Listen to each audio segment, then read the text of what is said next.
Greetings and salutations, friends, and welcome back to the TeamIslas podcast, episode 14. My name is Doug Bush, and today I'm joined by Patricia Islas and Zach Shear. And this is a podcast for anyone looking to better themselves in percussion education. 6 steps to better beginners today. Our very own Mr. Shear has agreed to pay you, listener, yes, you, $5 million if you genuinely apply these 6 steps and don't see immediate improvement in your beginning percussion students. That's how much we believe in these concepts. So let's start off with step 1 right now. Mr. Shear, you're the master of this first one, so kick us off. All right. I do have a lot of experience with this first one. However, I do need to tip my hat to the person I learned this from, the great and wonderful and powerful Mr. Jeff Osdemore. Amen. Yes. I had the... I don't use this phrase lightly, life-changing opportunity to student teach with Mr. Osdemore. Listen up, all you college students, in the fall, not in the spring. Okay. In the fall. So I got to be present when Mr. Osdemore was starting his beginner classes, like day 1. Wow. Mm-hmm. And like Awesome. just sat there like a fly on the wall and just took notes. And so I took what he did and made it my own. But I'll say first and foremost, classroom management and the culture you set up in your classroom is the prerequisite to everything else you're going to do. We talked about this in the culture podcast at the beginning, but it really applies at the beginner level. If you do not have students that are kind of like hanging on your every word and are really motivated to get in there and get better, it really doesn't matter how well you teach them to tap their foot or play diddles. That information is just not going to sink in. So how do we actually do that on day 1? Okay. I am going to have the students come in. I'm going to greet them by name. I'm going to be excited to see them. I'm going to have the room set up. And then before we get out any equipment, before we talk about our goals, whatever, et cetera, et cetera, et cetera, I'm going to give them a little short, like prepared. This is like written out. I've probably practiced it in the mirror the night before. Kind of a dog and pony show here. I'm going to give them a little speech about how excited I am and what a privilege it is for them to be in this room because they were chosen. So keywords here, privilege and chosen, right? They were chosen to be in this spot. I'm going to take them back and remember when I met them in 5th grade. I'm going to remind them that some of their friends who really wanted to be in the percussion class went away crying, probably literally, like maybe possibly crying. And they were chosen for this spot. I'm going to instill in them how much responsibility comes with that privilege. And then I'm going to turn our attention to a very simple list of not rules, but expectations that I'm holding this list in my hand right here. It's written out in black and white. And I'm going to ask for some volunteers to go, okay, Douglas, welcome to the percussion class here. Would you like to read the first expectation? Or actually, no, I'm going to ask for volunteers. Who would like to read expectation number 1? And I'm learning some things about the students, right? As we see who's going to volunteer. So I'm going to have the students read aloud each expectation. We're going to have a very short conversation about what that means. And these are very simple. It's like, I will address adults in this classroom as sir or ma'am. I will practice every night. I will bring my pencil, book, binder, whatever to class every day. These are very simple, practical things that every student can do. Once those have been read aloud by the students, once I have given a very short explanation to make sure that everybody understands what they are. And by this point, the tone in the classroom is like fairly serious, probably quite a bit more serious than like their science class was on the first day of school. Yeah. Definitely more serious than they're expecting out of drum class. Yeah, exactly right. And not like, it's not mean, it's not anything, but it's like, it has like importance, I think would be the right word, right? Yeah. So once we've written these expectations, I'm going to go, and this is kind of like everything leads up to this point, right? I'm going to say, okay, now guys, this is kind of the moment where we decide, and I want you as an individual to think here whether or not you can commit to these expectations. And they're like, oh my gosh, okay. And I'm like, okay, I have a pen here, and I'm probably going to get like a fancy looking pen, and I'm going to set these expectations right up here at the front of the room. And if you believe, like, yes, Mr. Shear, I am ready, I can commit to this, I want you to come up and sign your name on this piece of paper, And they're like, ooh, okay. And then I just kind of leave it like, we're going to see who comes up first, you know, and there'll always be that kid that's like, let's go, you know, and that guy comes up first and he signs his name, you know, and you'll notice they kind of like, it's like they're signing the Declaration of Independence. Yeah. You know? Like, they'll do like cursive or whatever, you know, and I'm going to, I mean, and as soon as that first kid signs his name, I'm going to have like the biggest smile. Right. Like I maybe haven't been smiling a lot up to this point, but I'm just going to be like, yes. Oh my gosh. Wait, like who's next? And eventually they'll all sign, you know, but I am going to kind of leave it out there when I say like, hey, it's time to come sign. We're like, and listen, you know, guys, hey, if you, for whatever reason, if you're just thinking, I don't think I can do this, then you know what? That's okay. We can find we can find a class that's right for you. And they're going to hear that and be like, no way, I'm in, you know. So then, you know, I get all these kids to sign. I mean, it's like they've made some sort of like blood oath at this point, you know? Yes. And then I'm going to have ready like a frame. This sounds silly, but it's like so effective. Like a little frame I'm going to put this in. It's going to be like gold, right? Like a gold frame. It was like $2 from Walmart, you know, and I'm going to put that in the frame and I'm going to hang it up in the room.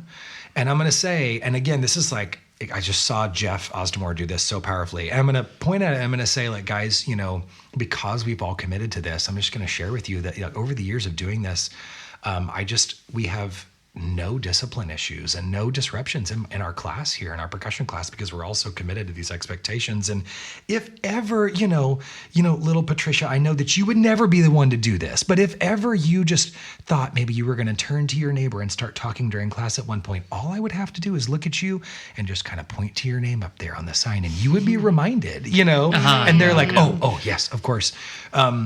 And as you develop doing this year after year, it's actually a lot more powerful if you can have last year's, right? You got last year's up there and then you're like taking it down and replacing it with this year's.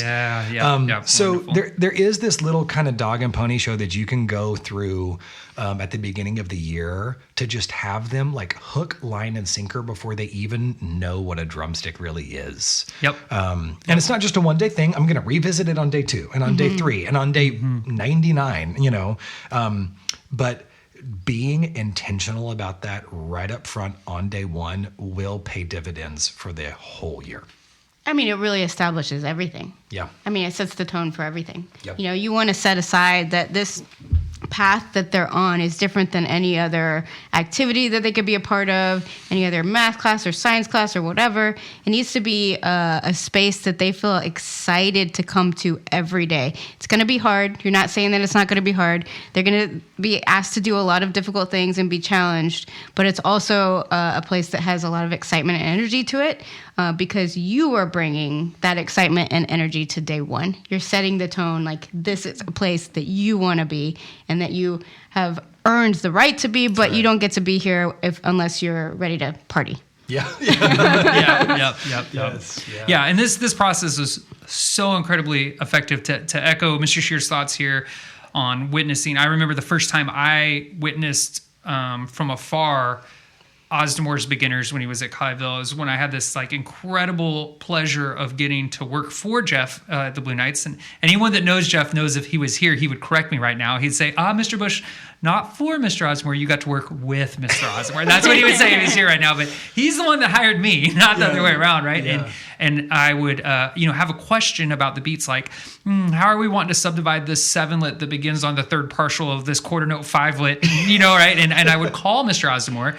And if he was teaching his beginners, he would just turn on his phone, but he wouldn't answer it. He would just turn it on. And you'd hear him, A flat, ding, ding, ding, ding, ding, or whatever. I would hear him just teach through the phone.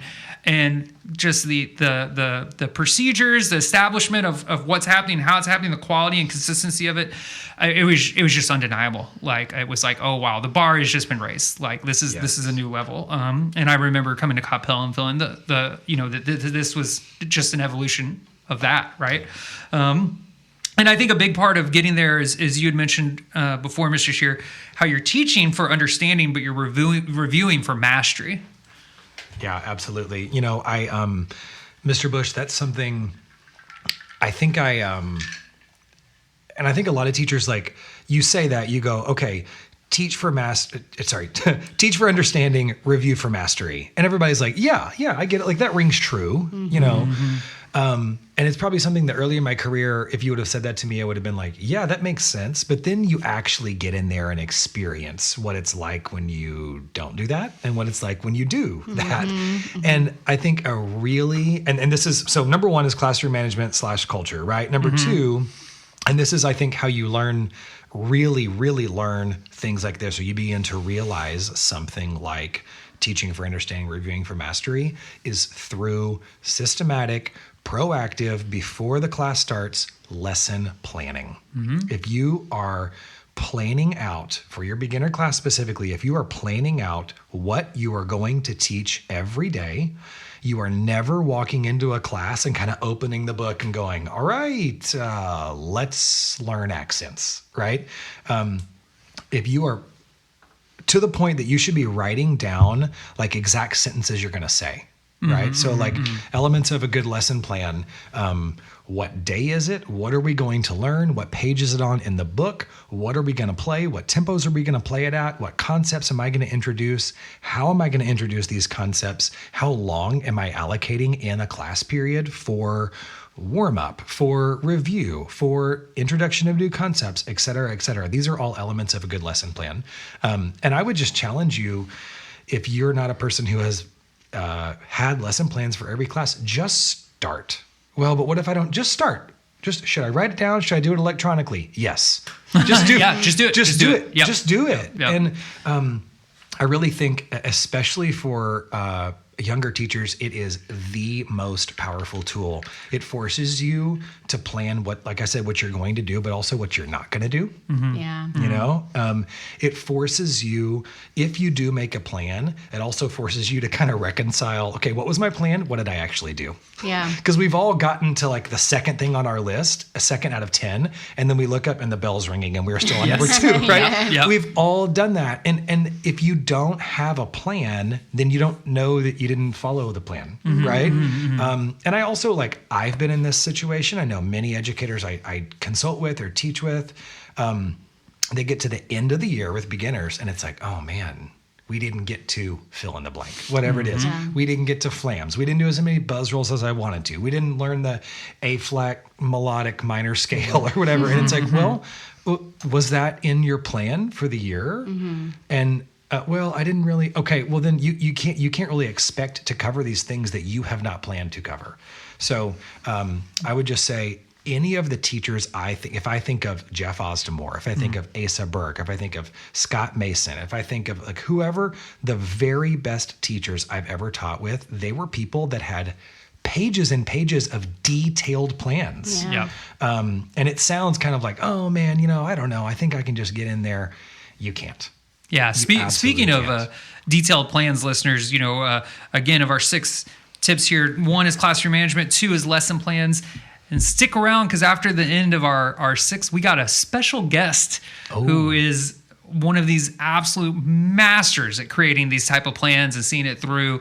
So we got some bonuses here. But number 3 is teaching every minute of every day. Miss Islas, what do you think that means? Teaching every minute of every day. To me, that means be really efficient with the time that you have. And the second the students enter the classroom is an opportunity for you to help them get better and to take advantage of that, to exploit that. And it doesn't always necessarily mean that you're playing through something or describing a technique. You can teach them by how you expect them to walk into the room, procedures that you expect them to adhere to so that you can make the most of your time. You can teach them by how you set up the equipment or how you teach the equipment. There might be a scenario where there's music chairs from the class before. You can teach them in the moment how we walk into the room and approach that type of situation, which is going to serve you and the students multiple times over throughout their entire time in percussion. Yeah, absolutely. I think a lot of people could misinterpret this to quantity over quality, and I think you're doing a great job kind of establishing that as we are efficient. We're moving with purpose and intention from the moment you walk in the room, but it's not frantic. It's not a frantic or energy or a hurried energy or a whatever. It's a purposeful Like, oh, we came in, the woodwinds before us left everything out. Good. That gives us the opportunity for you to prove to me, like, how neatly and efficiently can we put the stands back and put the chairs back and be set up? Can you guys do this in 2 minutes? Timer starts now, right? Just lessons like that. Yeah, one of the things that I witnessed just maybe a month ago, at the very end of the school year, Mr. Bush and I had come in to teach some private lessons for a 6th grade class. And Danny Hawkins, who is the person who teaches our 6th grade classes at Coppell, was hanging out with the students. And that day they were working on some music that they were preparing for a 6th grade band competition coming up here in the next couple of days. And there was some equipment that had been moved from one school to the next, and it was kind of laid out in these storage boxes and kind of a mess. And Mr. Hawkins had about 4 or 5 of the kids who had come in first standing around him, and they're looking at this mess. And he says something to the effect of like, "Did any of you guys do this?" And of course they hadn't. They just walked in the room, and they all kind of shook their head. No, we didn't do this. But whose responsibility is it to fix it? And they all said, us. It's our responsibility. And together, he walked them through the process of putting the things away and making sure anything that was disassembled became assembled and all of those things. But it was just kind of a mantra that they were already becoming exposed to as a part of the culture that he was building. And that was a beautiful teaching moment that started before the bell even rang. Yeah. Which I thought it was amazing. Teaching every minute, every day means not just teaching how to play a flam drag, right? Yeah. Like all these other lessons that then affect that, right? So we got our number 1, classroom management. Number 2, lesson plan. Number 3, teach every minute, every day. Number 4, varied instruction. This means sometimes you're demonstrating from the pad or from an instrument, and you're having them listen. How could they possibly know to make a good sound if they haven't heard a good sound, right? You're modeling for them. Sometimes this means you're walking around the room playing on their instrument or their pad with them. Sometimes this means you're having them play individually and giving them one individual comment per student, whatever. But these are small humans that we're dealing with here, and they all learn and adapt differently. And sometimes, even though procedure is very important, if you are so busy, you don't have enough time to do nearly enough. You're not being compensated well enough for this gig. That it can be easy for you to unintentionally fall in the routine of just like, oh man, I'm scarfing down the subway in my car as I'm walking into the room, drinking my Starbucks, and then throwing the pad, and then I just run through the thing, and then I scurry out to get to the next middle school where I'm being yelled at because the kid missed a cymbal crash in measure 4 of the piece that they've been working on for the last 5 months or what, Take a breath, calm down, and just keep in mind if you are delivering, if you're not getting the result that you are wanting, that is user error. And for me, often when I witness this, when I go clinic or work with people, it's because they are simply delivering the information often on the way that it had the most impact to them individually. Like, oh, I had a teacher that did this for me, and it's like, hey, that's great. That worked for 80% of class, but that's not reaching this 20%. So you have to find a different way to say, it's not the kid's fault. It's not the parent's fault. It's not the band director's fault, right? If the kid is struggling with a thing, that is on you. That is your fault. And you need to find a way to kind of vary the instruction to reach all the members of the class. Mm-hmm. Mr. Bush, I think you guys would agree. And I know for myself, I have found, I can think back to big stretches of my teaching where I did not vary instruction well. I kind of went to what was just most comfortable with me, or like you said, what was most effective for me. And the reason I did that was because I did not plan my teaching in advance. Yep. Right. So like a lot of these things I think we're going to find go together, right? Yeah. Like if you sit down a day, a week, a month, whatever, before you're going to teach accents, right? And you stop and you think and you make a plan for, how do I want to teach accents? What is the absolute best way for those students for me to teach accents? You're probably going to get there. You have a much higher chance of getting there. What is the best method? Is it writing some stuff on the board? Is it demonstrating? Is it asking the first chair kid to play? Like, my instruction is going to be better and more varied if I sit down and think about it proactively, as opposed to if I just walk in the room and go, okay, everybody look at me. Here we go. Boom. You're just going to fall into repetitive, easy patterns for yourself as an instructor, So, Absolutely. Yeah. Absolutely. Number 1, classroom management. Number 2, get that lesson plan going. That's going to help with everything. Number 3, teach every minute of every day. Number 4, you got to vary that instruction. You got to reach all the kids. All the kids are coming from different places. They have different needs, right? Bring them some different energies. Number 5, test the students. what are we going to test these students? How's this work? Well, first of all, I like the word test. Yes. Test. Well, I don't know. Maybe I think we should use the word assessment. No, no. The word test is a little too scary. No, it's not. Mm-hmm. Students know tests. They take tests in every other class. Yes. They understand the concept. Yes, absolutely. And I think that test. So first of all, okay, you should test the students. You should hold them accountable for what they have been taught. And the test needs to be challenging enough that they can't do really well on it without practice at home. Right. So it's not just, I'm going to get by even though I don't practice at home. So number 1, you can't have progress without accountability. You can't have accountability without testing the students. Okay. That's number 1. Number 2, the test needs to be challenging enough that they have to practice at home. Number 3, the reason I like the word test is it does sound a little more serious and a little more like there are some consequences here, and there should be some kind of consequence. I think many, many times that should be a chair test. Like, yes, we're going to take a test. I'm going to announce the scores. And then right now we're going to rearrange from chair 1 down to whatever the last chair is. I would not be afraid to do that. Now, I think that depends on the class, and that's not always the right thing to do. Maybe you just give scores 1 through 5. Maybe you do something, but I think there does have to be some sort of immediate feedback that feels real. Right. Yeah. Going back to the great Jeff Ostemore. Now that these students are old enough, I think I can share this story. That same semester, in the fall, student teaching with Jeff Ostemore, and he starts testing the students. This is like the first time I've seen him do this, and he whips out. This was a while ago, but it wasn't that long ago. He whips out this grade book, like a green old school grade book, like our teachers had back before computers. And as these students are like playing, line number 4 for their test or whatever, he's furiously, from what their vantage point looks like, he's furiously just writing. Yeah. Right. And I'm on the other side. I'm back over here behind Jeff. I can see that actually he's not writing anything. But he's giving. He's kind of doing this, a little bit of a dog and pony show for these students. Like as they're playing, he's just furiously taking notes and all this. And then they would finish, and he would give what genuinely was like a really good set of like feedback, it would be like he was referencing this, huge tablet of grades that he's got here.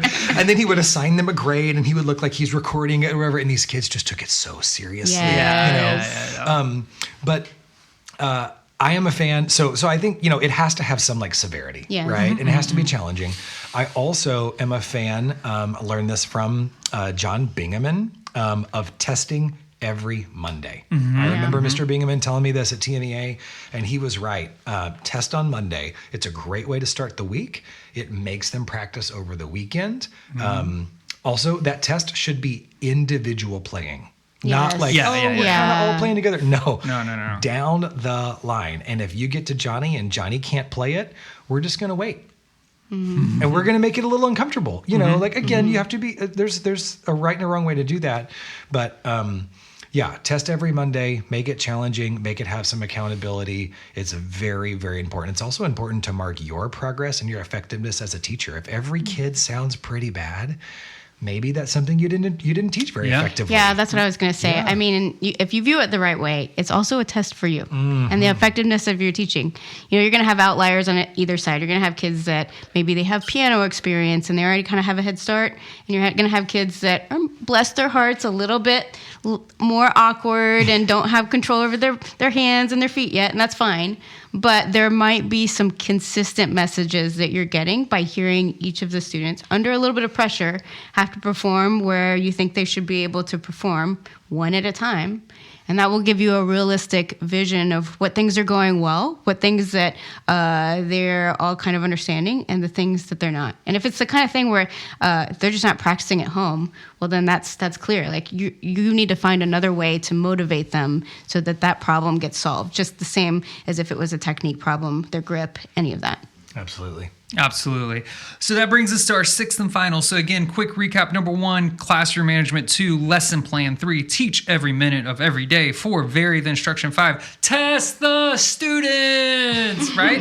And then number 6, you got to have the right vehicle for these superstar drivers. And that vehicle is the player's guide for the beginning percussionist, Amen. Right? You know, genuinely, guys, we sunk so much time and thought and effort into this book and structuring it to help any person in any program, regardless of what you wish to or not to supplement it with, regardless if you're just a band director or a percussion director. It is structured so that you can open from page 1 and just turn to the next page. The next page, when you're doing that lesson plan, hey, I know I'm going to be doing, chapter 2, whatever. I'm looking at that in advance and planning for it, and it's going to set you up for the most amount of like getting that teaching every minute of every day. You're going to maximize it, where people often overestimate what they can do in the short term and underestimate what they can do in the long term. This book is structured so that when you get to the end of the year, you actually made it through the book. Mm-hmm. Right? That is one of the most consistent feedback we get. Wow, never in my career have I made it through the book, right? You're not, giving these poor 6th graders this tome that they only get about halfway through, right? It's like their math class or their science class or whatever. They're getting through the material, right? But B, so that when you get to the end, you're not sitting there going like, oh man, I never got to XYZ. I never got to teaching 6/8, or I never got to this or whatever. Like it is paced in a manner which will prevent you as a teacher from getting too hung up and bogged down in one concept for too long. Like, oh man, every year when it gets to diddles or it gets to accents, I always got to spend 15 weeks on it or whatever, right? This alleviates all that by the like long on-ramps that are built into it, as opposed to the we just stop and now introduce a cold concept they've never done and try to get them to do it immediately at a high level. Yeah, talking about the lesson planning and mentioning, what is the right method. One of the things that you brought when we were creating the player's guide that I thought was so clever, Mr. Scheer, was in the book writing down the dates that you got to each of the different skills. Yeah. So you can go back and reference like, okay, in the first couple of months, we were able to get these things done the first year. And then the next month we did this thing, or the next week we did that thing. So you can reference it in future years to kind of see what your pacing is and what you've learned from it. And we strategically use that information so that we could help decide the pacing of our book. Yeah, I was just like, so I think the best way, I was thinking about that, like lesson planning, it makes you better. Like lesson planning makes you better. And also the more you lesson plan, the better you get at lesson planning. It's everything, a cyclical thing there. Yeah. You know what I mean? I have to shout out a wonderful teacher. His name is Houston Youngman. Houston, if you're listening. I just was Overrated. Because just on this point, I was doing some consulting with him, and he whipped out he's a young teacher, I think his second year, whipped out this binder of lesson plans. Yeah. And I was like, oh my gosh, this is amazing. Good for you. But just like he was making the point of like, oh yeah, like in year 2, it's so much more revealing than it was in year 1, and I'm like, wait till you're 10, like it's just so like having that, history to look back on, like you said, of when I got to certain things, how that worked out. That data is just invaluable. Yeah, Mr. Bush, we repeat the process to refine the process. We teach that to our students all the time, because they're constantly going to be going through fundamentals and revisiting concepts that they've learned even all the way back from 6th grade. And it's very easy to check out on those things if you've done it before. But if you're constantly trying to refine it in each of those repetitions, you're going to gain so much more. And the same is true for us as educators. And so having this tome or this spreadsheet or even just your book with your notes in it to reference over and over again is going to, if you're conscious about it, it's going to make you a much better teacher year after year. Yep. Mm-hmm, absolutely. Oh my gosh. Do you guys hear that sound? I'm going to insert a sound here. Oh, okay. Yes. Yes, you do. That is the sound of 6 bonus tips here coming from our first ever guest on the TeamIslas podcast, Mr. Danny Hawkins. Kind of a guest, not really. He's not here. But yeah, Miss Islas and I are so fortunate in our career to have seen so many phenomenal educators that have really mastered their arts of teaching the beginners. Like I said, Osmore was incredible, getting to see Michelle Breck's methods, Mr. Tanner Trigg, Mr. John Bingaman, and of course, Mr. Shear, and their ability to produce these incredibly high levels. The last 2 years have been very special for all of us at Coppell to have our friend Mr. Danny Hawkins, who is a master educator, come in and teach the beginners. He teaches all the beginners, and he teaches a good amount of the middle school, 7th and 8th grade as well. And what this gem of a human, I think, as Mr. Shear said, this angel has provided is unreal. I mean, I've witnessed things with these beginners last year that I sincerely, from the bottom of my heart, I did not even know were possible things. And so before we began this podcast, I sent him just minutes before we started, I sent him a text that said, hey bro, what advice do you have for a teacher on establishing classroom management when teaching beginners?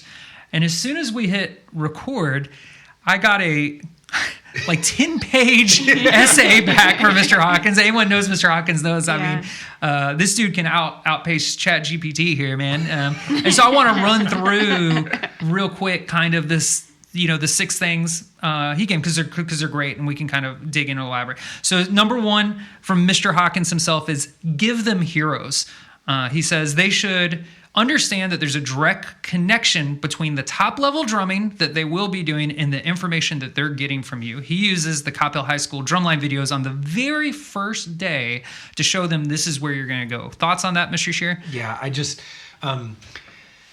it sounds obvious and it sounds simple when you say it. Like, oh yeah, that's a good idea. But I think there is just so many of us are just in the trenches teaching day in and day out that you don't even think about that, just using the video or whatever else you can do to just show those 6th graders that this thing exists. That I always say, this is you in the future, and you're watching these guys that you're watching or girls stood in your exact spot here, so just however, maybe you don't have a drumline video that you recorded the semester before, whatever you have, even if you have to just make something up, first day of school, you're like, guys, guess what? The Coppell High School drumline, we just went to the drumline Olympics yesterday. And we won the gold medal. And you will also, just anything you can do. Anything you can do to middle school. Right. Yeah. Anything you can do just to get them to look forward and be excited about what's coming next is huge. Yeah. Absolutely. Number 2, give them routine. Priority is a routine that the teacher can stick with and is easy to execute. So he says, for example, not using equipment right off the bat, just teaching seated posture, clapping, basic rhythmic packets, and do stuff to establish that this is what we do every single day until he says otherwise. And he very quickly teaches them how to self-run, how this is how you turn on the Met, and this is how you as a student lead a count off to do the material. Because in Mr. Hawkins' case, and I think I've seen this with many directors at many places we've gone to clinic, you're going from middle school A to middle school B, and there's a weird passing period, and maybe school's already started, or maybe this or this or that. Consistently, Miss Islas and I will show up to teach lessons, and the students are in there running themselves. Sometimes it's during lunch, class hasn't even begun, and they're set up, and the Met's on, and they're playing through stuff, and Mr. Hawkins is even going to be in the room for another 5 minutes. Yeah. Yep. Okay. Number 3, make them earn the right to learn the next thing. Simple pass-offs for the right to learn, getting to use the stand, the sticks, the pads, then the drums. Always have a way to participate for kids who haven't passed off things yet. Priority is a pass-off that everyone can do pretty quickly, but also establishes an understanding of technique and rhythm. Yeah, I love this one because it sets up the concept that getting to play percussion is earned and not just a right that because you're signed up for the class you get. And so there's this level of I don't know, not professionalism, but just seriousness that the kids take and the excitement that they get when they finally have earned the opportunity to play on a drum for the first time. Because it wasn't just something like, oh yeah, we'll get a drum and let's do it. They take more responsibility and ownership over that opportunity. Yep, absolutely. Number 4, establish a safe space to mess up and talk about it honestly. Use competition, but always let them know that you're separating their value as people from their musical skill. They will fight and die for you if they know you love them. They will fight and kill you if they think you hate them. In quotations here we have, Mr. Hawkins loves me, yes me, even me, before every chair test. And again, this is something I never would have applied or thought to apply, but I witnessed how effective it is walking to get the students. They're all there, and Mr. Hawkins is about to test me, literally says, Mr. Hawkins loves me, and the whole class repeats, Mr. Hawkins loves me. Yes, me, even me, even me. All right, Maggie, let's hear it. And then they go right on the spot and have to play. Yeah, absolutely. You know, I also think like that we said earlier, teach for understanding and review for mastery. Mm-hmm. That's something I think that goes hand in hand with. Oh, we got a mower outside here. It goes hand in hand with like creating an environment where it's a safe space for them to mess up. Like there are so many skills, or not a safe space for them to mess up, but a safe space for them to like go for it and not be afraid of making a mistake, right? Yep. And I'm going to tell the students often also, hey, we're learning for understanding. This isn't going to be perfect yet. So like whatever skill it is, go for it. Don't be afraid of messing up. That's okay. That shows me what you need to work on. And it's not supposed to be perfect today. Absolutely, absolutely. Number 5, commands. Set equals playing position. Rest, hands are at their side. Ready, hands folded to receive information. This is wonderful. Younger students, I think, really respond well to this form of discipline because so much in their life is just chaotic, crazy mess. And so just like Mr. Shear said, you establish that when you walk in this room, it's the old dojo thing. When you walk in the dojo, you're leaving the outside world behind. Mm-hmm. What's happening in biology doesn't matter. That fight you got in with your sister doesn't matter. That kid that stole your Monster Energy drink at lunch doesn't matter. Like none of that matters, and you don't have any control over it. All you have to do right now, this moment in time, is the absolute best you can at performing whatever musical thing you're doing, right? And so knowing that, okay, it doesn't matter if I'm the first chair or last chair. It doesn't matter if I'm the oldest or youngest kid in the class. It doesn't matter if I have the most natural talent. At least when Mr. Hawkins says get set, I can get set just as well as everyone. When he says get ready, I can get ready just as well as everyone, and we're all doing it together, right? And then the final one, this one's super important, consequences, right? He has here, I really don't want to have to sit anyone down and have them not participate. I'd prefer that everybody drums. That's why we're here, and that's what we do. He says this is like a once a year thing when someone's having a bad day and needs to say, he tries not to ever get to that point. But this is something I've definitely witnessed in younger teachers is these hollow and empty threats. Like you can say whatever you want. Your actions are what matter. Yeah. So if you're saying, like, for example, for the high school kids, drumline auditions are every day, and then you make your section leader a kid that didn't learn all their solo, didn't participate in region, refused to do well in the percussion concert, right? Well, the students are like, oh, okay, drumline auditions are not every day. Drumline auditions are actual drumline auditions because I can play roles better than everyone, right? Mm-hmm. Like, if you say these things to the students, you need to hold them accountable for it. Can I give just a very simple example here, Mr. Bush? Yep. I was a stickler for, I think it's really important, like bring a pencil to class. Yeah. Bring a pencil to class. Yep. And I've probably heard hundreds of teachers say that, right? Bring a pencil to class. But then it's like, well, okay, what if they don't? Yeah. What if I say on Monday, bring a pencil to class tomorrow, no questions asked? Number 1, are we going to use it? Yes, we are. But number 2, what if Susie doesn't bring her pencil tomorrow? Yeah. Maybe on Tuesday I'm going to give her a reminder, but then I'm going to say on Tuesday, Susie, listen, on Wednesday, if you do not bring a pencil, you will sit out. Yeah. And then on Wednesday, here we go, Susie's going to sit out.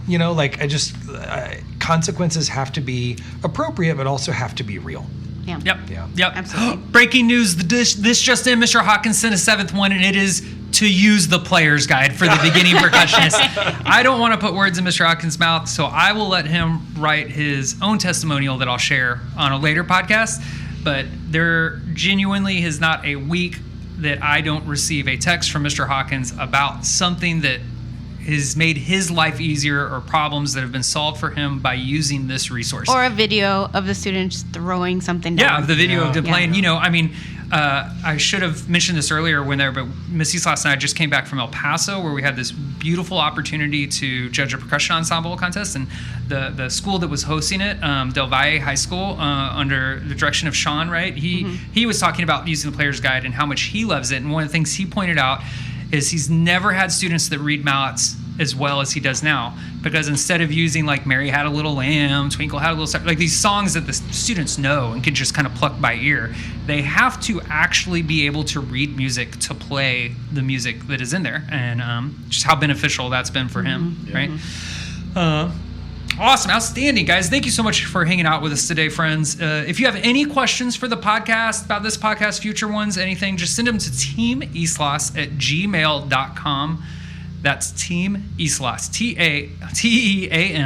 TeamIslas@gmail.com. Shout out to all the great percussion companies that support Team Islas: Mapex, Majestic Percussion, Dynasty Percussion, Remo Drumheads, ProMark Sticks and Mallets, Sabian Cymbals, Beetle Percussion, and Lot Riot Apparel. Mr. Shear, this player's guide for the beginning percussionist sounds pretty incredible. Where can our listeners pick up a copy for their students? Dallas Percussion, Steve Weiss Percussion, Bell's Music, Music and Arts, Straight Music, any music retailer you use. Yeah, or straight from us at TeamIslas.com. Hey, if your beginners can play all of their scales in the circle of force while tapping a 3-2 rumba clave with their left foot and chewing gum Dennis Chambers style, then don't forget to like and subscribe, and please give us that 5-star review. Remember, friends, step 1 is time, step 2 is sound, step 3 is subscribing to the Team Islas podcast.